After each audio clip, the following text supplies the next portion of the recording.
আসসালামু আলাইকুম, কেমন আছেন বন্ধুরা? আশা করি সকলে ভালো আছেন। তো আমি প্রতিদিনের মতো আজকে আবার চলে আসলাম আরেকটি গুরুত্বপূর্ণ ভিডিও নিয়ে। তো এই যে দেখেন, ইনস্ট্যান্ট আপনাদেরকে দেখাই গরুটা কি পরিমাণে পাতলা পায়খানা করছে। তো এটা নিয়ে পরে আসছি। সর্বপ্রথমে যেটা নিয়ে আসবো, গরুটির জাত সম্পর্কে একটু কথা বলি। এই গরুটি হচ্ছে হলস্টিয়ান ফ্রিজিয়ান জাতের ক্রসবিটের গরু, অর্থাৎ এর মা ছিল ক্রসবিটের, এর মা ছিল দোআঁশলা হলস্টিয়ান ফ্রিজিয়ান, এবং ওর পেটে হলস্টিয়ান ফ্রিজিয়ান সিমেন্ট দেওয়ার পরে এই জাতীয় গরুগুলো পাওয়া যায়।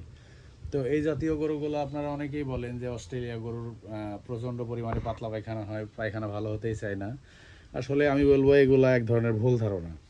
কারণ আপনার একটা গরু তখনই পায়খানার সমস্যা হয় যখন একটি গরু কৃমিতে আক্রান্ত হয়, অথবা খাদ্যে গণ্ডগোল থাকে, অথবা দেখা যাচ্ছে অনিয়মিত খাদ্য প্রদান, তারপরে অপুষ্টিকর খাদ্য প্রদান, স্বাস্থ্যের জন্য যেটি হানি সেই সকল খাদ্য প্রদান। তো আমি সিরিয়াল বাই সিরিয়াল আসি। আপনারা অনেকে কী করেন, খুদের ভাত খাওয়ান। এটা কিন্তু অত্যন্ত খারাপ একটি জিনিস।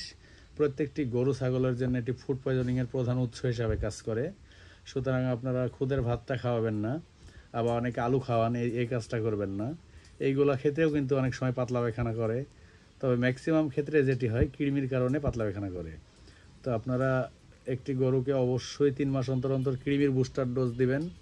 এতে সুবিধা যেটি, কৃমির বুস্টার ডোজ যদি আপনি না দেন, তাহলে আপনার গরুর 55% ব্লাড নষ্ট হবে বা ক্ষতি হবে, অর্থাৎ 40% বিভিন্ন রকমের কৃমি, অর্থাৎ গোল কৃমি, ফিতা কৃমি, পাতা কৃমি, সুতা কৃমি ইত্যাদি এই জাতীয় কৃমিগুলোতে, এবং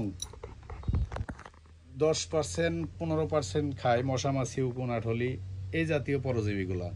তো আপনারা এই মোটের আমলে বিভিন্ন স্তরের কৃমি এবং মশা মাছি, উকুন, আঠলি এই জাতীয় পরজীবী যদি দমন করতে পারেন, তাহলে আপনার অবশ্যই আপনার গরুতে 55% উৎপাদন বেড়ে যাবে। পাশাপাশি এই যে দেখছেন পাতলা পায়খানা, এই জাতীয় জিনিসগুলো থাকবে না। আপনার গরু স্বাস্থ্যবান হবে, ইমিউনিটি বেড়ে যাবে, খাওয়ারের রুচি আসবে, হজম শক্তি বাড়বে, স্বাস্থ্য ভালো হবে। মোট কথায় আপনি সর্বপ্রথম পরজীবী আপনাকে দমন করতে হবে। কারণ একটি ফুটা মগে যদি পানি ঢালেন অনবরত, কখনোই সেটি পরিপূর্ণ হবে না। তো পরজীবীতে আক্রান্ত গরু ছাগল ঠিক সেরকমই।